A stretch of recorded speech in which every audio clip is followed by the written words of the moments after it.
Hello students, welcome back to the virtual class. In economics we are into the chapter number 6 and today we have reached up to the last topic of the chapter number 6 and that is going to be the state program to solve unemployment problem. Up to now in this chapter guys we have understood about too many different aspects about the unemployment only. Right, we have understood different topics of the unemployment starting from the meaning and the definition up to the causes, the measures and everything. In today's session, we are going to understand what did the state Gujarat do and what did the different government do to resolve the problem of the unemployment. Unemployment na je issues છે એને cover કરવા માટે not only the central but the state government also had to work very hard. And that is how the different programs, the state program is the national programs to solve the unemployment problem were made. In today's session, we are going to understand the 5 different state programs to control the problem of the unemployment, to reduce the problem of the unemployment. Right, so these are the 5 programs and in today's session, it is the only topic and afterwards the chapter number 6 will be concluded. So, it is the last session of the chapter number 6. So, let's start understanding all these programs one by one in detail. The first program comes over here is known as Manrega, popularly known as Manrega. When it was started, it was Narega only, N-A-R-E-G-A. But then, the National Act was converted by its name and that was renamed as Manrega. The G is silent while we are speaking the name of it. The full name of it says Mahatma Gandhi National Rural Employment Guarantee Act. The full name is Mahatma Gandhi National Rural Employment Guarantee Act. It is basically the program to attack on the employment directly on the rural areas. This program was started on February 2006 as the National Rural Employment Guarantee Act, NREGA. Then, the main objective of this program was to provide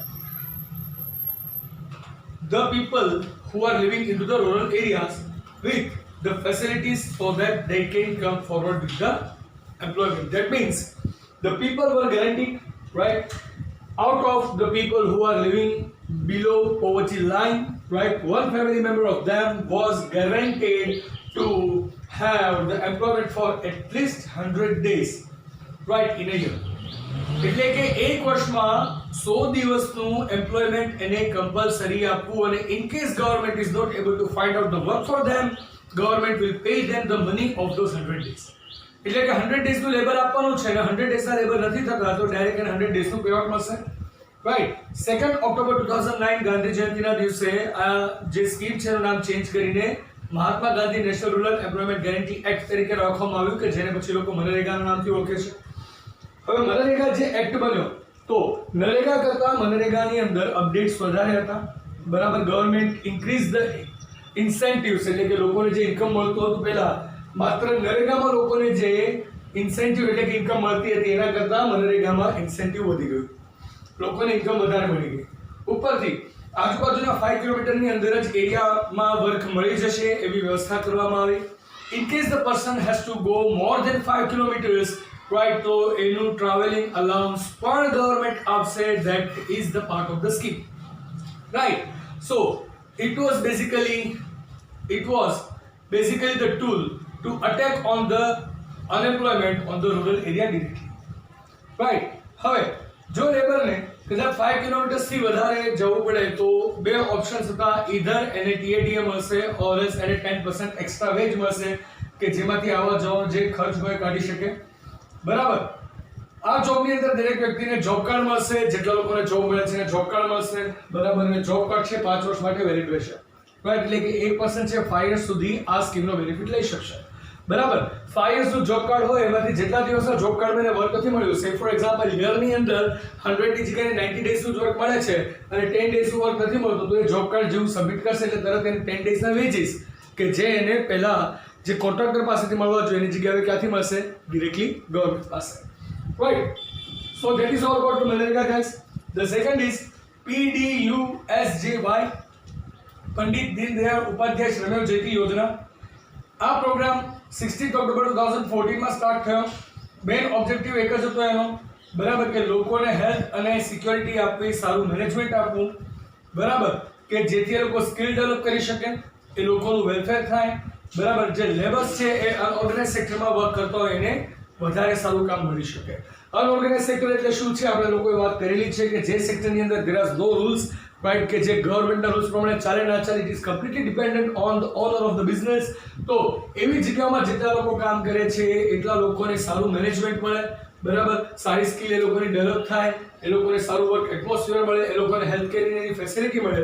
એની માટે ખાસ કરીને PDUSJY, Pandit Deendayal Upadhyay શ્રવણ જ્યોતિ યોજના નામની એક scheme start કરવામાં આવી હતી. Then the third one is DUGJY, and that is Deendayal Upadhyay ગ્રામ જ્યોતિ યોજના. દીનદયાળ ઉપાધ્યાય ગ્રામ જ્યોતિ યોજના, રાઈટ. સો પહેલા એક રૂરલ ઇલેક્ટ્રિફિકેશન પ્રોગ્રામ હતો, બરાબર. એ પ્રોગ્રામની અંદર ગ્રામ્ય વિસ્તારોમાં એટલે કે રૂરલ એરિયાઝમાં ઇલેક્ટ્રિસિટી સપ્લાય કરવાનો ગવર્મેન્ટનો મેઇન ટાર્ગેટ હતો. જ્યારે DUGJYની શરૂઆત થઈ ત્યારે એ પ્રોગ્રામને વધુ પડતું એગ્રેસિવનેસથી લેવામાં આવ્યો અને વધુ એગ્રેસિવલી બને એટલું ઝડપથી દરેક ગામમાં ઇલેક્ટ્રિસિટી સપ્લાય મળે એની માટેની આ એક ખાસ સ્કીમ હતી કે જેમાં 24/7 દરેક ગામડાની અંદર તમે ઇલેક્ટ્રિસિટી પ્રોવાઈડ કરી શકો.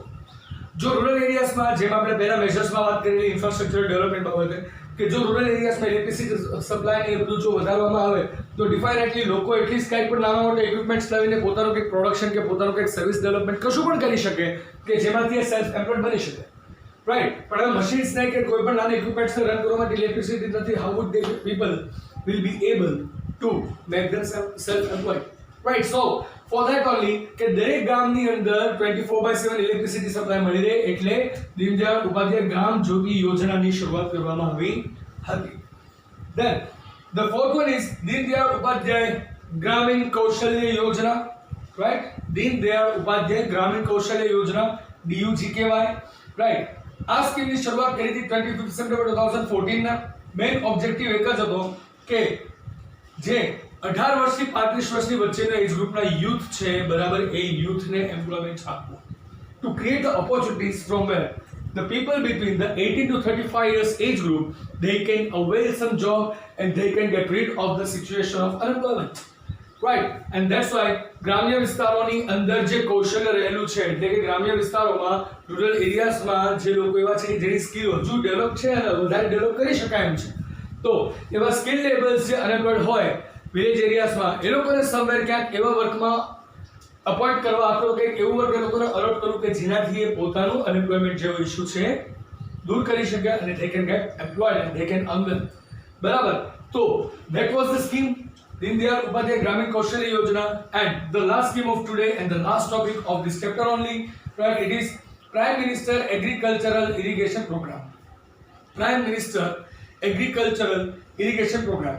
આ પ્રોગ્રામ જે છે 1 જુલાઈ 2015 ના સ્ટાર્ટ કરવામાં આવેલો, બરાબર. અને એનો ઓબ્જેક્ટિવ એક જ હતો, વોટર ટુ એવરી ફિલ્ડ, દરેક ફિલ્ડમાં પાણી પહોંચવું જોઈએ, બરાબર, કે જેનાથી પ્રોપર જો વોટર સપ્લાય હશે તો ફિલ્ડમાં પ્રોડક્ટિવિટી સારી રહેશે, રાઈટ. તો લોકોને સારું એવું ક્રોપ એ લોકો લેશે, બરાબર, અને જેટલો ક્રોપ સારો ફર્ટાઇલ થશે એટલું સારું ઇન્કમ મળશે, અને વધારે જો કદાચ ઇન્કમ મળે, વધારે ક્રોપ ફર્ટાઇલ થવા લાગે તો બેની જગ્યાએ 4 જણા પણ એક ખેતરમાં કામ કરી શકે છે, રાઈટ. તો ડિસ્ગેસ અનએમ્પ્લોયમેન્ટ જેવી પ્રોબ્લેમ ના થાય, બરાબર. તો દરેક ફિલ્ડની પ્રોડક્ટિવિટીને ઇન્ક્રીઝ કરવા માટે પ્રોપર વોટર સપ્લાય હોવું ખૂબ જ જરૂરી છે, અને પ્રોપર વોટર સપ્લાય પહોંચી શકે એની માટે જ prime minister agriculture irrigation program 1 જુલાઈ 2015 માં સ્ટાર્ટ કરવામાં આવ્યો હતો, બરાબર. તો દરેક ફિલ્ડમાં પ્રોડક્ટિવિટી વધે, બરાબર, એ લોકોના અવેલેબલ રિસોર્સિસનો પૂરો યુઝ કરી શકે, બરાબર. પછી ઇરિગેશન ફેસિલિટીઝનું પ્રોપર પ્લાન થાય અને એગ્રીકલ્ચર એરિયાઝમાં પ્રોપર ઇરિગેશનથી બરાબર વોટર સપ્લાય કરી શકાય, બરાબર. આ દરેક બાબતને ધ્યાનમાં રાખીને prime minister agricultural irrigation program start કરવામાં આવેલો, right. So guys, these were the 5 skills we needed to understand today, and along with this, here I do declare that chapter number 6 is completely over. In the next session we are going to start the chapter number 7 and the third major problem and the root cause of both this problem of poverty and unemployment, and that is population. So from next session only we are going to start the chapter number 7, that is population, right. So I hope you guys are quite clear with this whole chapter, and in case if you find any query, feel free to contact me anytime. So that's it. It is all for today's session. I'll see you in the next session with the new chapter. Till then, it's time to ask for your leave. So goodbye. Take care. Have a nice time. Stay home. Stay safe. Keep making roots. Thank you.